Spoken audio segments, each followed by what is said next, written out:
आइए वैदिक गणित द्वारा हम योग करना सीखते हैं कि किस प्रकार वैदिक गणित द्वारा योग किया जाता है। तो सबसे पहले है सूत्र एकाधिकीन पूर्वेण द्वारा योग ज्ञात करना। यहाँ पर इस एकाधिकीन पूर्वेण का मतलब होता है एक अधिक, और पूर्वेण का मतलब होता है पूर्व का अंक। तो इसमें भी सबसे पहले हम देखते हैं एकाधिकीन। एकाधिकीन का मतलब क्या होता है? एकाधिकीन इसका मतलब होता है कि जैसे कोई संख्या है 7, इसके ऊपर अगर हम यहाँ पर एक चिन्ह लगा देते हैं तो इसका मतलब होता है 7 का एकाधिक, और इसका मतलब होता है 7 + 1 = 8। इसी प्रकार जैसे मान लो 12 लिख रखा है, यहाँ पर अगर हम 2 के ऊपर एकाधिक का चिन्ह लगा देते हैं तो इसका मतलब होता है 12 + 1 = 13। तो ये तो होता है एकाधिक का चिन्ह। इसका उपयोग करते हुए हमें यहाँ पर योग करना है।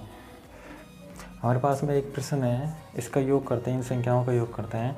यहाँ पर है सबसे पहले इकाई का अंक देखते हैं। इधर इकाई स्तंभ में 4 और प्लस में करते हैं 0, तो 4 + 0 4, और 4 में फिर जोड़ते हैं 8, तो ये हो जाता है 12। तो यहाँ पर एकाधिकीन पूर्वेण में सबसे महत्वपूर्ण बात यह है कि जैसे ही दो संख्याओं का योग 10 या 10 से अधिक होता है तो हमें जो इकाई का अंक है उसे तो लिख देना है यहाँ पर, और जो 1 है उसको आगे एकाधिक के रूप में ऊपर लगा देना है 8। तो यदि 7 के ऊपर एकाधिक का चिन्ह लगा हुआ है तो उसका मतलब होता है 7 + 1 = 8। तो यहाँ पर हम 7 को 8 काउंट करेंगे, जोड़ते हैं अगला। तो 5 और 4 9, 9 और 8 17, तो 17 का 7 तो यहाँ पर हम लिख देंगे, और जो 17 में एकाधिक है, ये जो 1 है इसका एकाधिक लगा देंगे ऊपर 6 के ऊपर, तो ये 6 की जगह पर हो गया 7। हाँ, आगे काउंट करते हैं। 4 और 7 11, 11 और 7 18 का 8। यहाँ पर जैसे ही 10 से अधिक होता है एकाधिक का चिन्ह आगे, ये हो गया 6। अब 3 और 2 5, 5 और 6 ये होता है 11, तो यहाँ पर भी 11 हो गया। तो यहाँ पर हमें 0 लगाकर एकाधिक का चिन्ह लगाना है। 0 के ऊपर एकाधिक का मतलब है 1। जैसे हमारा उदाहरण है, हम इसका योग ज्ञात करते हैं। पहली संख्या है 2457, इसमें जोड़ना है 3748, और तीसरी संख्या है 5732। इन तीनों संख्याओं का योग हमें ज्ञात करना है। तो सबसे पहले 7 + 8 का योग होता है 15। जैसे ही दो अंकों का योग 10 या 10 से अधिक हो जाता है तो हमें एकाधिक करना है पूर्वेण अंक का। इसका मतलब यहाँ पर 7 को 8 में जोड़ने पर ये हो गया 15, तो 8 के आगे वाले अंक यानी पूर्वेण अंक पर लगाना है एकाधिक का चिन्ह, और जो बचा हुआ 5 है वो हमें आगे योग में काम में लेना है। तो ये 5, और आगे अगली संख्या है 2, तो 5 और 2 7, तो यहाँ पर हमें लिखना है 7। अब इस 4 के ऊपर एकाधिक का मतलब है ये कितना हो गया 5, तो 5 + 5, यहाँ पर 5 + 5 होता है 10। तो जैसे अभी बताया था कि 10 या 10 से अधिक होने पर हमें एकाधिक का चिन्ह लगाना है, तो यहाँ पर लगा देंगे एकाधिक का चिन्ह। तो 10 में से हमने एक तो एकाधिक का चिन्ह लगा दिया। अब ये 0 है, इसको आगे काउंट करना है, तो 0 + 3 होता है 3, ठीक है। अब 4, ये हो गया 8, तो 4 और 8 12, तो जैसे ही 10 से अधिक होगा हमने यहाँ पर लगा दिया एकाधिक का चिन्ह, तो 12 का 2 आगे काउंट करेंगे, 2 और 7 9, तो ये हो गया 9। अब 2 और 3 और 1 हो गया 4, तो 2 और 4 6, 6 और 5 11, तो यहाँ पर भी 10 से अधिक हो गया। तो 10 से अधिक होते ही हमें आगे वाले अंक पर लगाना है एकाधिक का चिन्ह। तो यहाँ पर आगे कोई भी अंक नहीं है, तो अंक नहीं है तो हमें यहाँ पर लिखना है 0, और उसके ऊपर लगाना है एकाधिक का चिन्ह। तो योग करने पर आया था 11, तो 11 का 1 तो लिख दिया यहाँ पर, और जो एकाधिक का चिन्ह लगाया था हमने, अब इसको हल करेंगे। तो 0 के ऊपर एकाधिक का मतलब होता है 0 + 1 मतलब 1, तो यहाँ पर 0 का एकाधिक हो जाएगा 1। तो इन तीनों संख्याओं का योग आ गया 11937। इस प्रकार हम ये एकाधिकीन पूर्वेण का उपयोग करके इन संख्याओं का योग ज्ञात कर सकते हैं। योग संक्रिया के बाद में देखते हैं अब व्यवकलन संक्रिया। व्यवकलन का मतलब होता है घटाना। अभी तो जोड़ सीखा था, अब है घटाना कि किस प्रकार संख्याओं को घटाया जाता है। घटाने के लिए दो विधियाँ काम में ली जाती है। पहली विधि है एकाधिकेन पूर्वेण प्लस परम मित्र अंक विधि, और दूसरी विधि है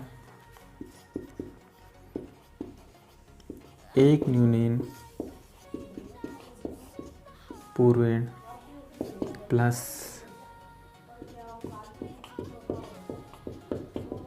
परम मित्र अंक विधि।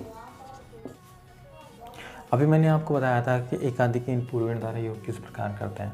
अब यहाँ पर एकाधिकेन के अलावा यहाँ पर है एक न्यूनेन पूर्वेण और परम मित्र अंक। तो सबसे पहले देखते हैं कि एक न्यूनेन का मतलब क्या होता है। एक न्यूनेन का मतलब होता है एक न्यून, यानी एक कम। तो एक कम किस प्रकार करना है, तो एक न्यून का मतलब है जैसे मान लो कोई अंक लिख रखा है 5, इसका हमें करना है एक न्यून। तो एक न्यून के लिए जैसे एकाधिक में ऊपर डॉट का चिन्ह लगा देते हैं, वैसे यहाँ पर लगाना है नीचे डॉट का चिन्ह। तो ये होता है एक न्यून का चिन्ह और नीचे लगाया जाता है। इसका मतलब है 5 माइनस 1, मतलब 5 का एक न्यून, इसमें से एक कम करना है। तो 5 में से एक घटाया तो ये बच गया केवल 4। तो 5 का एक न्यून का मतलब है 4। तो एक न्यून का कर दिया हमने 4। और पूर्वेण का मतलब होता है इससे पहले वाला अंक। तो एक न्यून में हमें इससे पहले वाले अंक का एक न्यूनेन पूर्वेण करना है, जैसे वहाँ पर किया था। अभी हमने केवल एक न्यून सीखा है, तो एक न्यून का मतलब होता है एक कम। अब देखते हैं परम मित्र अंक। परम मित्र अंक का मतलब होता है कि दो अंक परम मित्र होते हैं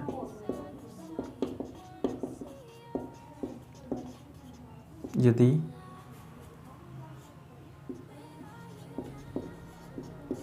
उनका योग 10 हो।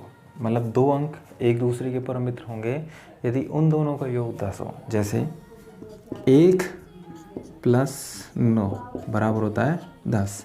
तो यहाँ पर 1 का परम मित्र अंक 9 और 9 का परम मित्र अंक 1। इसका मतलब हम यहाँ पर लिख सकते हैं 1 का परम मित्र बराबर 9। तो 1 का परम मित्र अंक हो जाएगा 9 और 9 का परम मित्र अंक हो जाएगा 1। वैसे ही हम यहाँ पर लिख सकते हैं 2 प्लस 8 बराबर होता है 10। इसी प्रकार 2 का परम मित्र अंक हो जाएगा 8। 3 प्लस 7 बराबर 10 होता है। तो 3 का परम मित्र अंक 7। तो 3 का परम मित्र अंक हो जाएगा 7। आगे देखते हैं 4 प्लस 6 बराबर 10। तो 4 का परम मित्र अंक बराबर 6। 5 प्लस 5 बराबर 10। तो 5 का परम मित्र अंक 5। तो 1 का परम मित्र अंक 9, 2 का परम मित्र अंक 8, 3 का 7, 4 का 6 और 5 का 5। अब आगे जैसे ही बढ़ेंगे 5 के बाद में आएगा 6। तो 6 का परम मित्र अंक 4, 7 का परम मित्र अंक 3, 8 का परम मित्र अंक 2 और 9 का परम मित्र अंक 1। तो इस प्रकार हम परम मित्र अंक याद करेंगे और उनकी सहायता से व्यवकलन संक्रिया। हमारे पास में पहला उदाहरण है 800 में से घटाना है 473। तो इस सवाल को हल करने के लिए हम सबसे पहली विधि काम में ले रहे हैं एकाधिकेन पूर्वेण प्लस परम मित्र अंक विधि। तो एकाधिकेन पूर्वेण द्वारा हम व्यवकलन संक्रिया किस प्रकार करेंगे, दो संख्याओं को किस प्रकार घटाएंगे। सबसे पहले इधर देखते हैं 0 में से घटाते हैं 3। अगर सीधा घट जाता है तो हम सीधा घटा कर लिख देंगे, लेकिन अगर 0 में से 3 नहीं घटता तो नीचे वाले अंक का हमें लेना है परम मित्र अंक। तो 3 का परम मित्र अंक कितना होता है, 3 का परम मित्र अंक 7। वैसे तो यहाँ पर घटाने के लिए यहाँ पर माइनस का चिन्ह लगा हुआ है, लेकिन हम घटाएंगे नहीं, बल्कि ऊपर वाले अंक में हमें करना है योग। तो 3 का परम मित्र अंक 7 और 7 को जोड़ते हैं 0 में, तो 7 और 0 7 जोड़ने पर आता है 7, उसको लिख देंगे नीचे आंसर के स्थान पर। अब जब भी हम यहाँ पर परम मित्र अंक ज्ञात करेंगे, मतलब जब भी कोई भी संख्या आपस में नहीं घटेंगी, हमें परम मित्र अंक ज्ञात करना है, तो जिस अंक का हमें परम मित्र अंक ज्ञात करना है या जिस अंक का हमने परम मित्र अंक ज्ञात किया है, उस अंक का करना है एकाधिकेन पूर्वेण। तो यहाँ पर 3 के आगे है 7, इसके ऊपर लगाने एकाधिक का चिन्ह, मतलब 3 का हमने परम मित्र अंक लिया है, तो 3 का करना है एकाधिकेन पूर्वेण। तो 3 के पूर्व में है 7 और इसके ऊपर लगाना है एकाधिक का चिन्ह, तो 7 और 1 ये हो गया 8। तो 0 में से 8 घटाएंगे तो 0 में से 8 नहीं घटा, तो 8 का परम मित्र अंक लेंगे। 8 का परम मित्र अंक होता है 2, तो 2 का और 0 का योग होता है 2, योग करके हमने यहाँ पर लिख दिया। अब यहाँ पर हमने परम मित्र अंक लिया है, तो जब भी हमें परम मित्र अंक लेना है तो परम मित्र अंक लेते ही हमें यहाँ पर एकाधिकेन पूर्वेण करना है। तो 7 का ये जो 8 था, यहाँ पर इसका करना है एकाधिकेन पूर्वेण। तो 7 इधर इससे पहले है 4, इसके ऊपर लगाना है एकाधिक का चिन्ह, तो ये हो गया 5। अब घटाएंगे 8 में से 5, तो 8 में से 5 सीधा घटता है, 8 में से 5 गया, यहाँ बच गया 3।